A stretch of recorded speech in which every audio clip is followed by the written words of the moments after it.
सेहतमंद आदत। सेहतमंद आदत बच्चों को बीमार नहीं होने देती और इन्हें जरासीम से फैलने वाली बीमारियों से महफूज रखती हैं।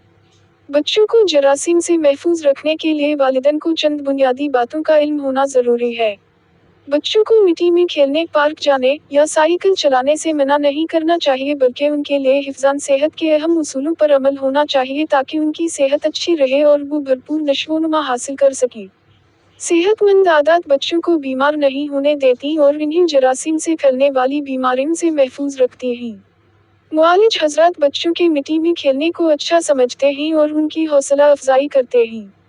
मिट्टी में खेलने से कई किस्म के जरासीम के खिलाफ बच्चों का मुदाफ़ती निज़ाम फ़ाल हो जाता है। हम जरासीम को तो हमला करने से रोक भी नहीं सकते, लेकिन बच्चों को जरासीम से महफूज रखने की हत्ता अलामकान कोशिश ज़रूर कर सकते हैं। चंद बातों का ख्याल रखकर आप अपने बच्चों को अमराज फैलाने वाले जरासीम से महफूज रख सकते हैं। हाथों की सफाई। नज़ले से मुतासिरा शख्स से महज हाथ मिलाने से ही नज़ले के 71% जरासीम एक शख्स से दूसरे शख्स में मुंतकिल हो जाते हैं। बच्चों को सेहतमंद ज़िंदगी गुजारने के उसूल बताते वक्त सबसे पहले जो बात ज़हन नशीन कराई जाए, इसमें हाथ धोने की अहमियत उजागर करना बहुत ज़रूरी है। हाथों को हर वक्त साफ रखने की आदत डालें। बहैसियत मुँह बच्चे को दूध पिलाने से कबल, खाना पकाने और खिलाने से पहले मुँह अपने हाथ ज़रूर धोए। वॉशरूम इस्तेमाल करने के बाद हाथ ज़रूर धोने चाहिए। हाथ कब धोएं? वॉशरूम इस्तेमाल करने के बाद, खांसी, छींकने या नाक साफ करने के बाद, पालतू जानवरों से खेलने के बाद, डस्टबिन या झाड़ू को हाथ लगाने के बाद, पार्क से वापस आकर, खिलौनों से खेलने के बाद, पौधों की काट छांट के बाद। जब घर का कोई फर्द बीमार हो तो बार बार इसके पास बैठे हर बार बाद में हाथ जरूर धोएं। हाथ धोने का सही तरीका। बहते हुए पानी में हाथों को पहले गीला कर लें। साबुन से हाथों में झाग बनाएं। उंगलियों की दरमियानी जल्द को रगड़ कर साफ करें। हाथों की पुष्ट को साफ करें। बहते हुए पानी से हाथ धो लें। साफ तौलिया से हाथों को खुश्क कर लें। नहाना सेहतमंद जिंदगी के लिए जरूरी है। बच्चे को शुरू से ही नहाने की आदत डालें ताकि बड़ा होने के बाद भी वो इस आदत पर अमल पेरा रहे। नहाने के बाद साफ तौलिया और धुले हुए कपड़े इस्तेमाल करें। जिन बच्चों को रोजाना नहाने की आदत नहीं होती, उनके सर में खुश्की, लेखा और जुम की अफजाइश होने लगती है, जो न सिर्फ इस बच्चे के लिए बल्कि इसके साथ रहने वाले दूसरे लोगों के लिए भी खौफत का बाइस बनती है।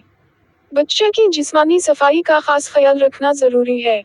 मुंह की सफाई। उम्मन छोटे बच्चों को खाना खाने के बाद कुली करने या ब्रश करने की आदत नहीं होती।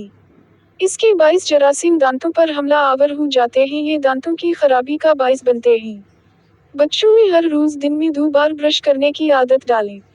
इसके अलावा हर ग़िज़ा खाने के बाद अच्छी तरह कली करने और कभी कभी गरारा करने की तरबियत भी दें ताकि दांत साफ रहें और मुंह जरासीम का घर ना बनने पाए।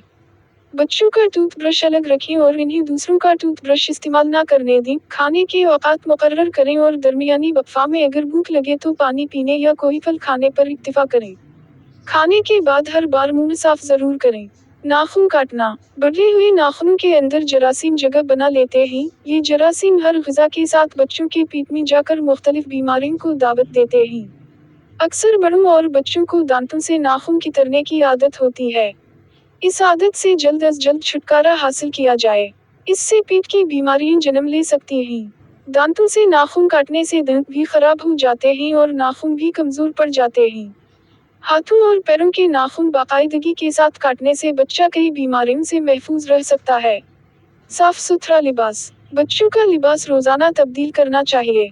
बच्चों को तलकीन करें कि वो अपना लिबास साफ सुथरा रखें। अक्सर बच्चे खाना खाकर दस्तरखान या अपने ही कपड़ों से हाथ पोंछ लेते हैं। ऐसे बच्चों को प्यार व मोहब्बत से समझाया जाए और अपना जिस्म व लिबास साफ रखने का दर्स दिया जाए। स्कूल से वापसी के बाद यूनिफॉर्म उतार फेंकने के बजाय ठीक तरह तह करके एक मखसूस जगह पर रखा जाए। इस्तेमाल शुदा जूतों को चंद घंटे धूप में रखना चाहिए ताकि उनकी बदबू दूर हो जाए।